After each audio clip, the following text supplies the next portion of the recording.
J'ai trouvé la paix profonde, j'ai trouvé le vrai bonheur et la grâce comme une onde a purifié mon cœur. À la source des eaux pures, j'ai puisé le plein pardon et de toutes mes blessures, j'ai reçu la guérison. J'aimerais te voir, mon frère, venir à ces vives eaux. Jouis déjà sur la terre d'un ciel si parfait, si beau. J'aimerais te voir, mon frère, venir à ces vives eaux. Jouir déjà sur la terre d'un ciel si parfait, si beau. J'aimerais te voir, mon frère, venir à ces vives eaux. Jouis déjà sur la terre d'un ciel si parfait, si beau. Oui, un cantique, un message en cette journée froide où il fait moins 3 degrés. Mais Dieu nous fait la grâce d'être en cet endroit et nous ne ferons que proclamer, n'est-ce pas, son évangile au travers des cantiques. Alors le cantique que je vous propose aujourd'hui, j'ai trouvé la paix profonde. J'ai trouvé le vrai bonheur. Et la grâce comme une onde a purifié mon cœur. À la source des eaux vives, à la source des eaux pures, j'ai puisé le plein pardon et de toutes mes blessures, j'ai reçu la guérison. J'aimerais te voir, mon frère, toi aussi venir à ces vives eaux, jouir déjà sur la terre d'un ciel si parfait, si beau. Oui, fidèles téléspectateurs, ce cantique contenu dans les recueils Célébrons Dieu au numéro 176, Chant de grâce et de gloire au numéro 139, Chant de victoire au numéro 227, Gloire à Dieu au numéro 715 et Sur les ailes de la foi au numéro 212. Oui, ce cantique a pour version originale en anglais Will you meet me at the fountain?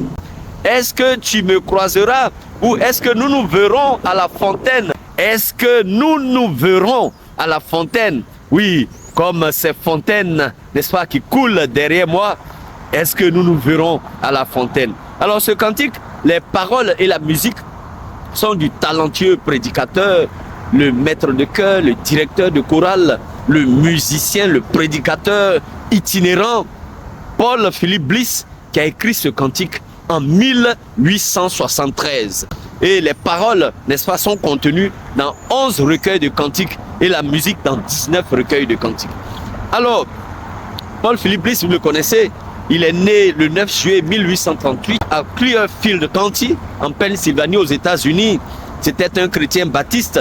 Il a composé plusieurs chants, il a édité plusieurs recueils de musique et il est décédé tragiquement, lui et son épouse, dans un accident de train en 1876 à l'âge de 38 ans à Ashtabula dans l'Ohio. Et ils ont laissé 2 enfants derrière eux. Alors, fidèles téléspectateurs, suivons bien l'histoire de ce cantique et suivez bien pourquoi je me tiens, n'est-ce pas, devant ces fontaines sur les Champs-Élysées, donc devant ces fontaines qui coulent derrière moi, et vous allez bien comprendre l'histoire de ce merveilleux cantique. J'aimerais que tu viennes, frère, à ces vives eaux pour recevoir la guérison. J'aimerais te voir, oh mon frère, venir à ces vives eaux. Alors, fidèles auditeurs, suivons bien l'histoire de ce cantique. Le bâtiment du parc d'exposition, n'est-ce pas, à Chicago, qu'on appelle l'Interstate Exposition Building, était une immense structure en verre et en béton conçue par l'architecte William Warren Boyington. Et Ce bâtiment donc avait été construit en 1873 et se trouvait sur le côté est du Michigan Avenue à Adams Street dans l'état du Michigan. Alors, retenons bien, toutes ces informations que nous donnons ne sont pas fortuites, mais suivez-nous bien, fidèles téléspectateurs.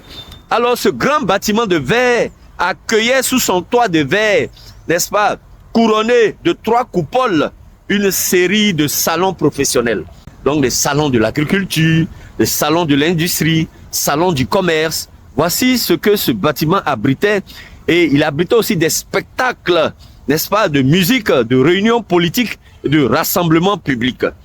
Alors, cependant, sachant que l'événement le plus important qui a eu lieu, n'est-ce pas, dans ce grand building, c'était à la fin de septembre 1873. Il y a eu une grande exposition dont l'objectif officiel de l'exposition était de promouvoir les opportunités commerciales du Haut-Ghana occidental. Attention, ce n'est pas notre Ghana. Aux États-Unis, il y a ce qu'on appelle le Haut-Ghana.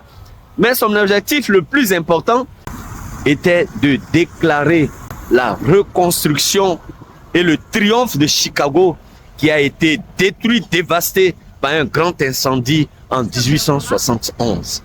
Au centre de ce vaste et grand parc, il y avait une immense fontaine. Oui, comme celle qui est derrière moi, mais qui n'est pas si immense. Il y avait une grande, immense fontaine qui était le lieu de rassemblement et de rencontre d'amis, de familles et aussi de visiteurs avant d'aller visiter ce parc d'exposition.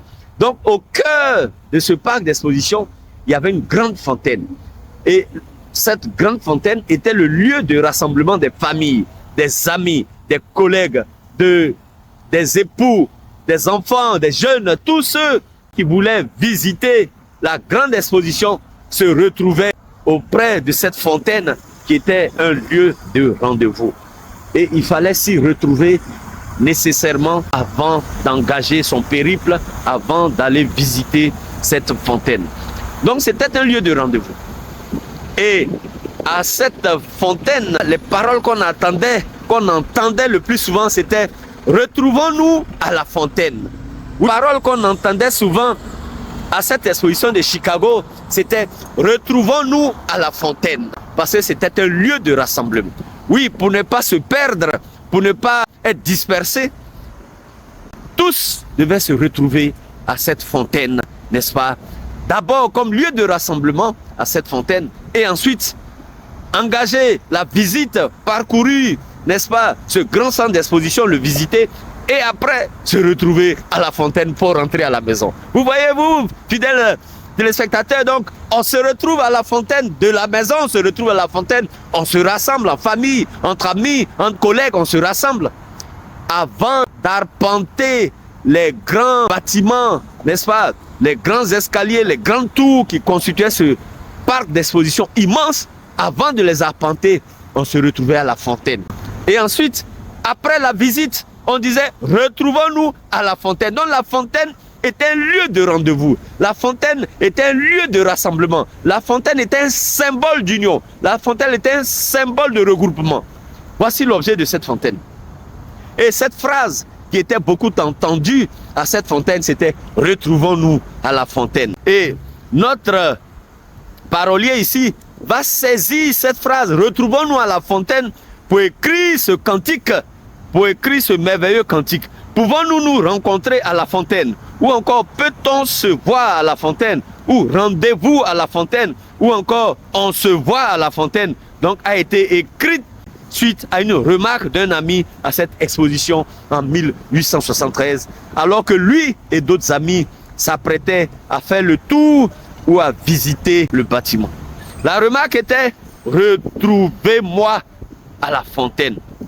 Cette remarque suggérait une autre rencontre, a fait une mélodie dans le cœur de Paul-Philippe Bliss, lui qui, à partir d'une phrase, à partir d'une simple remarque, écrivait un cantique. Il a écrit ce cantique et d'une voix spirituelle et d'un cœur spirituel, il a interprété, il a mis en musique et il a mis en parole cette phrase « Retrouvez-moi ou retrouvons-nous à la fontaine ». Cette phrase qui était beaucoup entendue, n'est-ce pas, à ce lieu, à cette exposition. Alors, vous savez, les fontaines sont dépeintes comme magiques dans certaines traditions, comme le lieu où le monde mortel croise le monde divin. C'est un symbolisme qui se retrouve dans certaines traditions littéraires où les fontaines servent souvent de cadre et à des moments charnières de transformation et de révélation. Une fontaine symbolise la vie, la vérité, le changement et l'eau. Les fontaines et les sources d'eau ont toujours joué un rôle important dans l'histoire et sont essentielles à la vie. L'eau elle-même n'est-elle pas le symbole de la vie et de la purification? La fontaine est aussi une structure qui projette de l'eau dans l'air. Bien que celle qui est derrière moi projette de l'eau dans le sol ou sur la terre, mais la fontaine habituellement projette l'eau depuis le sol jusque dans l'air. C'est pour ça que dans certaines traditions, la fontaine est un lieu de rencontre entre le monde mortel, ou le monde terrestre, et le monde céleste, ou le monde divin. Alors, les fontaines à l'origine purement fonctionnelles, reliées à des sources, à des aqueducs, étaient utilisées pour fournir de l'eau potable pour la baignade et la toilette aux habitants des villes et des villages. Nous pouvons trouver dans différents symboles ou des peintures ou des écritures sur les fontaines, ce qui indique leur signification et leur puissance. La fontaine est souvent associée à la vie, à la pureté et au rafraîchissement, n'est-ce pas, fidèles téléspectateurs, ou encore au renouveau. Les fontaines d'eau avec les anges en plein air intègrent ce symbolisme en mettant en vedette, n'est-ce pas, de l'eau qui coule, ce qui représente le cycle continu de la vie. Le bruit de l'eau qui coule crée un effet apaisant et calmant, ce qui est en fait un ajout idéal à n'importe quel espace. La fontaine de vie, ou sa forme antérieure, la fontaine des eaux vives, est un symbole de l'iconographie, c'est-à-dire la science qui étudie les tableaux, les images, les médailles, les statues. Donc la fontaine est un symbole de l'iconographie chrétienne. Elle est associée au baptême et ou à l'Eucharistie, c'est-à-dire le corps et le sang de Jésus-Christ, apaisant pour la première fois au 5e, ou du moins apparaissant pour la première fois au 5e siècle dans les manuscrits vivement coloriés et plus tard dans d'autres formes d'art telles que les peintures sur les panneaux. Fidèles auditeurs, une fontaine est une source naturelle d'eau vive.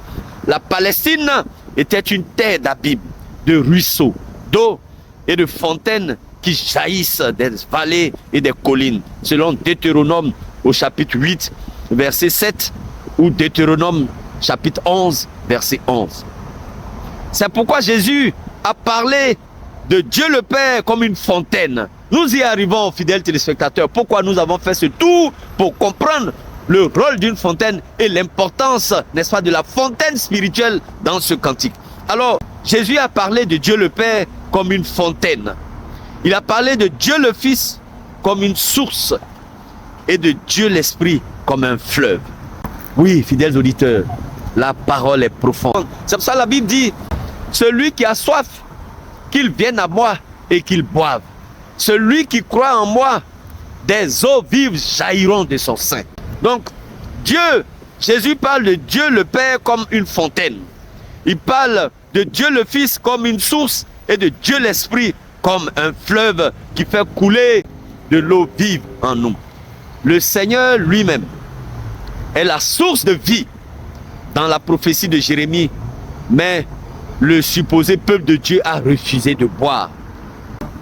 Pour mon peuple, ils m'ont abandonné. Ils ont abandonné la source des eaux vives, selon Jérémie chapitre 2, verset 13, ou Jérémie chapitre 17, verset 13. Par l'intermédiaire du prophète Ésaïe, l'Esprit Saint a invité le peuple à s'approcher de la fontaine de grâce de l'Esprit. Vous tous qui avez soif, venez aux eaux, selon Ésaïe au chapitre 51, le verset 1. L'eau qui s'écoule du temple représente la puissance vivifiante et régénératrice de l'Esprit Saint, selon Ézéchiel chapitre 14, verset 7 à 12. Fidèles téléspectateurs, Quand Jésus dit qu'il est la fontaine d'eau vive, il déclare qu'il est la source de la vie. Jésus est la source de la vie. Tout comme l'eau est essentielle à la vie, Jésus est essentiel à la vie, à la fois naturellement et spirituellement. Fidèles auditeurs, Jésus est la source d'eau vive. Lorsque nous nous approchons de Jésus, quotidiennement, dans la prière, dans l'obéissance, nous sommes bénis de boire à sa présence. Sa présence est le don de la vie. C'est la vie éternelle et la vraie vie pour laquelle nous avons été créés. Mais en fait, qu'est-il arrivé au parc d'exposition par lequel nous avons commencé? Qu'est-il arrivé au parc d'exposition de Chicago? Finalement, peu de temps après la clôture de l'exposition, un incendie a balayé le site de l'exposition, détruisant de nombreux bâtiments. Le parc a disparu et a été remplacé par l'actuel bâtiment de l'Institut des Arts de Chicago en 1892. Donc notre fontaine terrestre à Chicago, qui était le lieu de rendez-vous où on se retrouvait, a disparu par un incendie. Voyez-vous, la terrestre fontaine d'eau, ce symbole terrestre de la rencontre du divin et du terrestre, cette fontaine a disparu, tout simplement, dans l'incendie. Mais son influence demeurait. Il a remonté, cette fontaine a remonté le moral de plus de 20 millions de personnes qui payaient chaque jour pour visiter cette exposition lors de la crise financière de 1893. Voyez-vous, fidèles auditeurs, voici ce symbole de ce cantique. La fontaine d'eau vive. J'aimerais te voir, mon frère. J'aimerais te voir, mon frère, venir à ces vives eaux. Jouis déjà sur la terre, d'un ciel si parfait, si beau. Oui, fidèles auditeurs, voici le symbole de ce cantique. Me rencontreras-tu à la fontaine? Oui, lieu de rendez-vous, Jésus-Christ est la fontaine d'eau vive. Celui qui boit de l'eau que donne Jésus, jamais n'aura soif. Comme cette Samaritaine au puits de Jacob, Jésus lui a donné de l'eau et elle a été guérie, elle a été restaurée, elle a été convertie. Et Jésus est cette source d'eau pure. Oui, fidèles auditeurs, est-ce que tu veux me rencontrer à la fontaine? Est-ce que nous allons nous rencontrer à la fontaine? Est-ce que nous allons nous rencontrer à la fontaine d'eau vive? Est-ce que sur la terre, nous allons nous rencontrer dans des fontaines physiques? Mais est-ce que dans le spirituel, lorsque nous allons mourir, est-ce que nous allons ressusciter pour nous retrouver à cette fontaine qui jamais, jamais ne tarit, à cette fontaine qui jamais ne manque d'eau, à cette fontaine qu'est Jésus-Christ? Oui, il dit, me rencontreras-tu à la fontaine? Car je suis sûr que je connaîtrai les âmes sœurs et la douce communion plus que je n'en ai connu ici-bas. Et le refrain sera plus doux quand il résonnera à mes oreilles et que mon ciel semblera plus complet si j'entends ta voix heureuse. Me rencontreras-tu, ami, frère? Me rencontreras-tu à la fontaine? Je désirerai ardemment ta voix près de moi. Quand je rencontrerai mon Sauveur aimant, quand j'entendrai ses paroles de bienvenue, oh oui, il me rencontrera à la fontaine et je partagerai ses étreintes. Il y aura de la gloire à la fontaine. Vas-tu me rencontrer là-bas? Oui, je te rencontrerai à la fontaine. Je te rencontrerai à la fontaine, à la belle et lumineuse fontaine. Oh, je te rencontrerai à la fontaine. Oui, je te rencontrerai là-bas. Fidèles auditeurs, fidèles téléspectateurs, voici ce cantique. Allons-nous nous rencontrer à la fontaine céleste? Oui, nous nous rencontrons dans des fontaines publiques, dans des fontaines terrestres, dans des fontaines construites de main d'homme où coule de l'eau. Mais allons-nous nous rencontrer à la fontaine céleste? Vous voyez ce symbole, n'est-ce pas, du jardin d'Éden, où la Bible dit qu'il y avait un fleuve qui jaillissait de ce jardin et ce fleuve se divisait en 4 bras pour alimenter le Jourdain. C'était le symbole de vie, le symbole de Jésus-Christ qui est cette fontaine. Est-ce que nous allons nous rencontrer à la fontaine, fidèles auditeurs, à la fontaine céleste? Est-ce que nous allons nous y rencontrer? Est-ce que quand nous allons nous rencontrer à cette fontaine, comme les visiteurs, comme les familles, les amis qui se rencontraient terrestre à Chicago ou ici à Paris, est-ce que nous allons, fidèles téléspectateurs, à cette fontaine céleste? Venez à Jésus, venez boire de cette eau vive. Il dit, celui qui croit en moi, des fleuves d'eau vive jailliront de son sein. Venez, il dit, si quelqu'un a soif, qu'il boive, qu'il vienne à moi et qu'il boive. Venez à Jésus. Il est cette source d'eau vive. Jésus est la source d'eau vive. Jésus est la source d'eau vive. Jésus est la source d'eau vive. Venez à Jésus. Mon frère, ça sera ainsi. À la fontaine. J'aimerais te voir à la fontaine, mais tu jouis déjà de la vie, n'est-ce pas? Dans cette vie terrestre, tu jouis déjà de la vie. Tu jouis, tu bénéficies déjà des fontaines d'eau. Mais est-ce que nous nous retrouverons là-haut, auprès de la fontaine céleste qu'est Jésus-Christ? Paul Philippe nous invite. Il dit, j'aimerais te voir, mon frère, venir à ces vives eaux. C'est Jésus-Christ. Jésus-Christ, la source d'eau pure et vive, la source d'eau rafraîchissante et régénératrice. Soyez bénis au nom de Jésus. Amen. J'ai trouvé la paix profonde, j'ai trouvé le vrai bonheur, et la grâce comme une onde a purifié mon cœur. À la source des eaux pures, j'ai puisé le plein pardon, et de toutes mes blessures, j'ai reçu la guérison. Pour trouver la paix profonde, il te faut un cœur brisé. Pour la grâce comme une onde, il faut l'esprit affligé. Pour puiser aux sources pures, pour avoir entier pardon, prends la seule route sûre, au calvaire est la rançon. Sais-tu que la vie est belle sous le regard du Seigneur,